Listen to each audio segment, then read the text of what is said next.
కీర్తనకి, భైరవకి శోభనం ఏర్పాట్లు జరిపిస్తూ ఉంటారు. ఇంతలో అక్కడ ఉన్న కీర్తనని భానుమతి రెడీ చేస్తూ ఉంటుంది.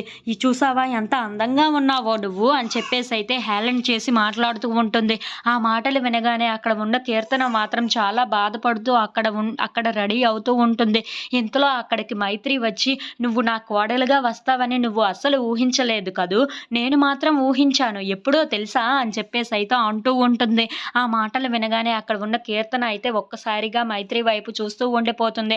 "అవును, నేను ఎప్పుడు ఊహించానో తెలుసా నువ్వు నా కోడలుగా రావాలి, వస్తావు అని కూడా. నువ్వు నా చెంప మీద కొట్టావు చూడు, ఆ రోజే నేను అనుకున్నాను నిన్ను నా కోడలుగా తెచ్చుకొని నా ఇంట్లో ఎలాంటి చిత్రహింసలు పెట్టాలో అలా పెడతాను అని అప్పుడే అనుకున్నాను" అని చెప్పేసైతే అంటూ ఉంటుంది.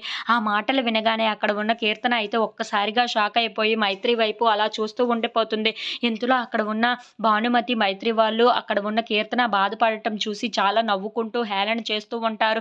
ఇంతలో అక్కడ ఉన్న భైరవ అయితే కీర్తన కోసం ఎదురు చూస్తూ ఆ బెడ్ మీద తాగుతూ ఎదురు చూస్తూ ఉంటాడు. ఇంతలో అక్కడ ఉన్న భానుమతి, మైత్రి వాళ్ళు కీర్తనాన్ని లోపలికి తోసేసి గడపెట్టేస్తూ ఉంటారు. అక్కడికి కీర్తన రావటం చూసి భైరవ అయితే, "వచ్చావా రా, నీకోసమే ఎదురు చూస్తున్నాను" అని చెప్పేసి అయితే అంటూ ఉంటాడు. ఆ మాటలు వినగానే అక్కడ ఉన్న కీర్తన అయితే చాలా బాధపడుతూ భయపడుతూ ఉంటుంది. ఇంతలో గౌతమ్ కీర్తన దగ్గరికి బయలుదేరి నడుచుకుంటూ వస్తూ ఉంటాడు. If you like this video, please like, share and subscribe friends.